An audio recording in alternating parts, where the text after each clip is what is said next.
In 1904, a farmer turned up a carved plank and uncovered a buried Viking ship, astonishingly preserved in blue clay for over a millennium.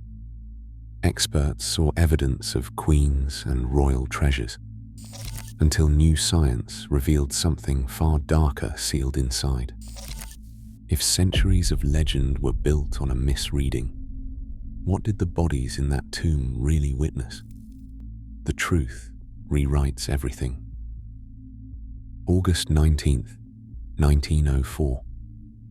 A carved wooden fragment, marked by the passage of centuries, surfaced from the soil of Osseberg Farm in Vestfold. Oskar Rom, the farmer whose plough had struck something strange, knew at once this was no ordinary find. He contacted Gabriel Gustafsson at the University of Oslo, and within days, the quiet farmland was transformed. Gustafsson arrived, boots sinking into the blue clay, and confirmed what Rom suspected: a Viking ship burial, untouched for over a millennium. Word spread quickly. By the time the first timbers were exposed, the site was buzzing with workers, scholars, and the curious public. Fences went up to keep crowds at bay, but excitement spilled over. Newspapers sent reporters to cover each new artifact as it emerged from the damp earth. Gustafsson, joined by Håkon Shetterlig, directed a careful excavation through the summer and autumn. Each layer of clay they removed revealed more of the ship's elegant lines and carved surfaces, preserved far better than anyone expected. The blue clay, saturated and heavy, had worked as a seal locking out decay and time. As the ship's prow came into view, decorated with animal motifs, the scale of the discovery became clear. This was not a simple grave, but a monument. The dig became a national event. Letters and telegrams poured in, and the university mobilized resources to support the excavation. Locals pressed against the fences, eager for a glimpse of the past rising from their fields. Gustafsson's team pressed on, aware that every day's work brought new details and new questions about the people who had built and buried such a ship. The Osseberg ship itself stands as a rare survivor of the Viking world, its long, sweeping hull locked in place by the weight of centuries. Measuring 21.5 meters from prow to stern, the vessel was more than a means of travel. It was a statement of power and artistry. Viking craftsmen shaped each plank and rib from solid oak, carving animal heads and swirling lines along the prow, transforming the ship into a symbol as much as a tool.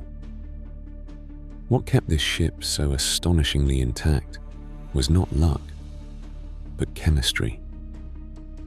When the Vikings finished their preparations around the year 820, they dragged the ship inland, away from the salt spray of the fjord.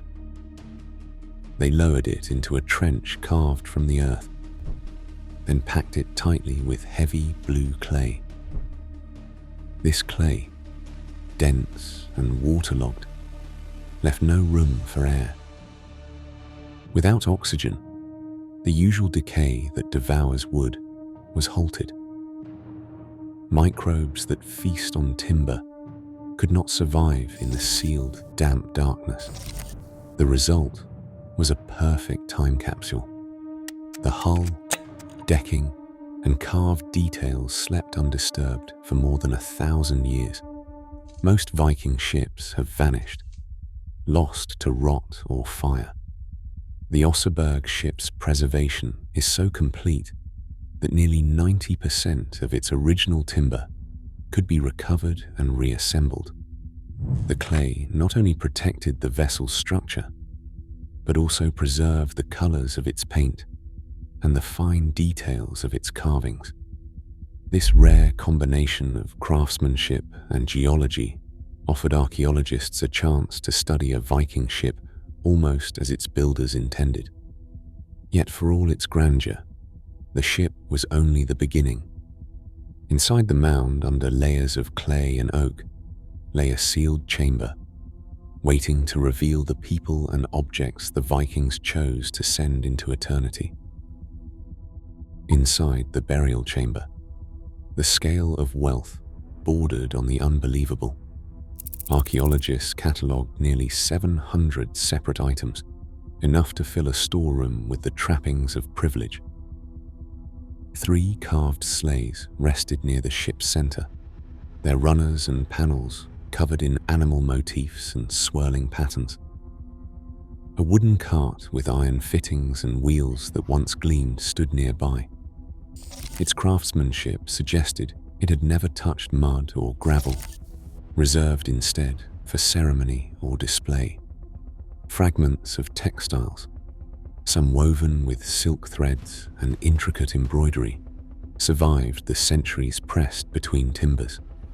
These cloths, once vibrant in color, hinted at imported dyes and skilled hands. Evidence of resources far beyond the reach of ordinary Viking households. Beds and chests carved with serpents and beasts crowded the chamber. Tools, combs, kitchenware, and buckets. One with a figure that blended Norse and foreign styles, spoke of daily life, elevated by luxury. But the most striking sight was the arrangement of bodies and animals. 2 women lay side by side on a low bed, their remains wrapped in what little linen and tapestry still clung to the frame. Around them, the bones of 15 horses, an ox, and several dogs marked the boundaries of the grave. Each animal had been carefully placed, as if to serve or accompany the dead in the world beyond. The sheer number and variety of offerings, including horses, sleighs, and tapestries, set this site apart from any ordinary burial. It was a stage dressed for an audience, inviting those left behind to read power and meaning into every detail. Within weeks of the Oseberg discovery, a national story began to take hold. Newspapers and museum displays crowned the 2 women as Viking queens, heroines from saga, perhaps even Queen Asa herself. Gustafsson and his peers, eager to present a proud Norwegian past, leaned into the legend. The ship's grandeur, the animal offerings, and the sheer weight of grave goods seemed to demand a royal explanation. This narrative, polished for public display, became a cornerstone of Norway's emerging identity after independence in 1905. For decades, textbooks, exhibitions, and even tourist brochures repeated the tale. Oseberg was the grave of 2 powerful women, leaders in life and honored in death. But beneath the surface, the truth was less stable. The very techniques that preserved the ship, meant to safeguard a national treasure, would later block deeper investigation. In the 1920s and 1930s, conservators treated the fragile wood with alum, a salt meant to keep it solid. Over time, alum turned the timbers brittle, causing them to crack and shrink. By the late 20th century, much of the original wood was so delicate that any attempt at new analysis risked further damage. Scientists could not sample bone or wood without risking irreversible loss. The ship, once a symbol of preservation, became a cautionary tale of unintended consequences. As a result, the 2 queens story endured unchallenged for nearly a 1 century. The wealth on display was taken as proof of royal status. Yet, the truth was often buried beneath the surface. Viking and the possibility of other explanations, ritual, sacrifice, or social complexity, remained largely unexplored. Only with new scientific tools and careful conservation did the door finally open for a fresh look at Oseberg's secrets. Decades after the excavation, a new generation of researchers returned to the Oseberg remains with advanced tools. CT scans of the skeletons revealed severe arthritis in the older woman and dental wear in the younger. These are signs of age and long-term health stress that early archaeologists could only guess at. Stable isotope analysis pointed to differences in diet. One woman's bones carried the signature of a rich marine-based diet, while the other suggested more modest terrestrial food sources. Ancient DNA tests hinted at local Scandinavian ancestry for both, but contamination from early handling left the results open to debate. Forensic chemical analysis detected markers of nutritional hardship and physical strain, yet no clear evidence of violence or trauma at death. Each method offered a new piece of the puzzle, but also came with its own limits, including degraded samples, uncertain baselines, and the lingering effects of early conservation treatments. Two women, separated by age and life experience, were laid side by side in the Oseberg ship. The older woman, likely in her 80s and marked by severe arthritis, may have held a unique position. Some suggest she was a respected religious figure, perhaps a seeress or vulva. Her more masculine facial features have been explained by a rare condition now known as congenital adrenal hyperplasia. The younger woman, around 50, showed evidence of a different diet and more physical hardship, hinting at a lower status or a different origin. This pairing echoes a chilling account from 922, when Ahmad ibn Fadlan described a Rus chieftain's funeral, in which a slave girl was chosen to die and join her master in the afterlife.